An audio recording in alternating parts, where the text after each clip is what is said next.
Hi, are you tired of the only women who will respond to your DMs being in their 40s or older? It's probably either because your arms are small or you are weak. Hi, I'm Patrick McGuire. I've been benching over 600 pounds since about 2018, and I'm here to help you finally get one of those 30-year-olds in your DMs, and maybe, just maybe, if you're lucky, a 20-year-old will match with you on Tinder, but you won't make it to the first date because they'll learn of your personality before anything else. There are three parts of your arm that make it look big and attractive to those of the opposite sex. There's the bicep, the tricep, and the deltoid.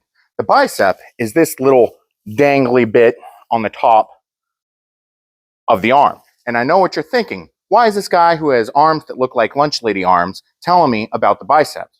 Because I'm bigger than you. The next is the tricep, which is at the rear side of your arm. And lastly is the deltoid, which is the shoulder.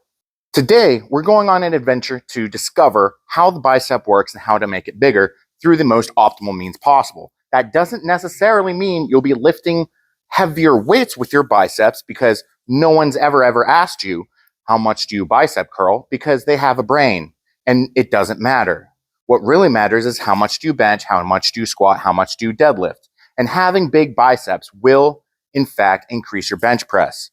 Only if your biceps are big enough for you to leverage off of. So you also got to work on your forearms. Your bicep has two roles.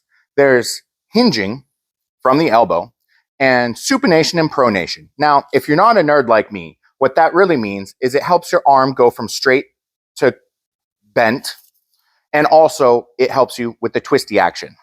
And I know what you're thinking. How are we going to leverage what we now know about the biological function of the bicep in order to make them bigger? There are 5 ways that we can leverage what we know about how the bicep functions in order to grow our biceps bigger. Because though education is important, having big biceps is importanter. So, grab yourself some dumbbells, and here's the first exercise. It's called a hammer curl. You keep your palms facing in towards your body, and you simply curl it up, you hold it for a moment, and then you let it go down a lot slower than letting gravity pull it down. What this does is it leverages the biological functions of muscles themselves and not just the biceps. When you hold it at the top, you're building a mind-muscle connection that helps you tap into that squeeze of the bicep, and then controlling it down slowly ends up building more musculature in the biceps rather than just curling them up and then letting them fall. About 55% of the hypertrophy that will occur in your biceps will come from this controlled eccentric. And it's also less taxing on your nervous system, so you'll be able to train your biceps more. The other way that we can leverage what we know about the biceps and how they work with dumbbells is with a regular curl, where we also have a bit of a supination, a little bit of a twist action going on. So we start off like a regular bicep curl, but at the top, we want our palms facing ourselves and not each other.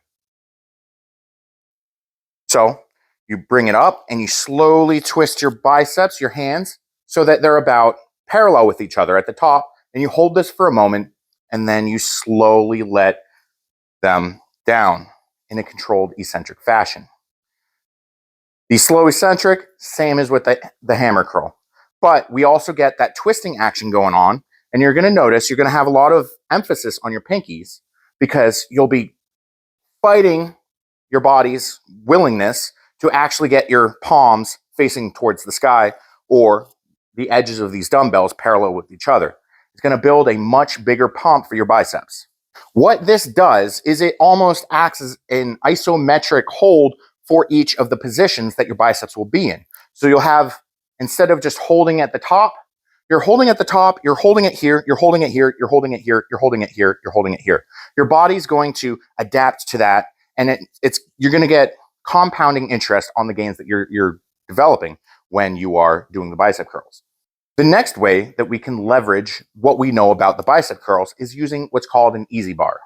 An easy bar fixes your palms in a 45-degree angle away from each other. At lockout, it's going to be very similar to the previous bicep exercise, except you won't get as much as the squeeze, but you'll still get a pretty good range of motion. and you'll get a pretty good bicep pump, and you'll get better than if you're just doing hammer curls. But we can also flip this on its head. If you grab the bar with your palms facing yourself, you can do what's kind of called a reverse curl, where you have a reverse grip and it's 45 degrees inside and you curl it up. When you curl it up, this is abusing the fact that your biceps have that twisting action. And locking your palms in place with a little bit of twist in it is going to abuse the muscles because they're going to want to pull apart. They're going to pull away from whatever angle you have them fixed at, and you're going to get more and more blood flow going to your biceps. And the fifth and final way that we can abuse the information that we know about the biceps and how they work biologically is with a barbell. Now, a barbell doesn't have the handles on it like an easy bar does, so you're not going to be in a fixed position at 45 degrees. Rather, you're going to have your hands at a fixed position at the extremes of whatever the supination or pronation is going to be able to occur in your biceps, in your arms.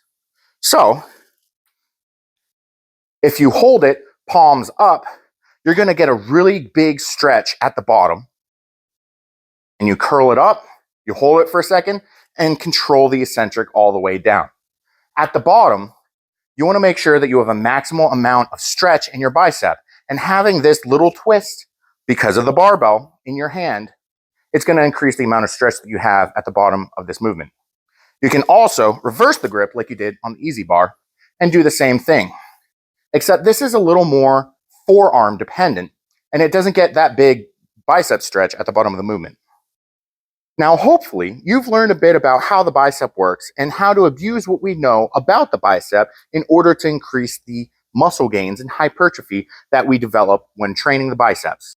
But before you go and change your Tinder profile, make sure you follow these rules and regulations for a couple months and see which way works best for you. I personally prefer the dumbbell curl, where I've got the twisting action going at the top because it auto-regulates itself.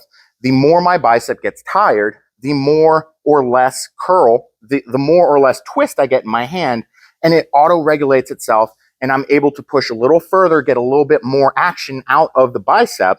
And while other different parts of the bicep get tired and fatigued, I don't have to work them as hard, but I'm still going to be able to push through and grind out some extra reps because I'm not pronating or supinating the hand as much.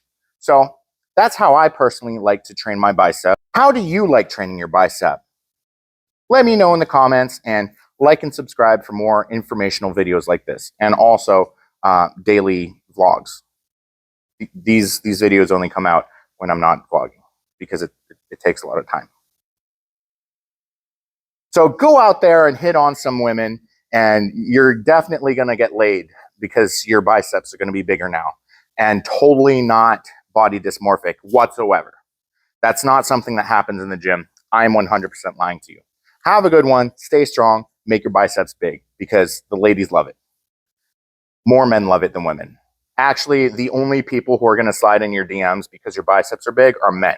So do with that information what you will. Bye.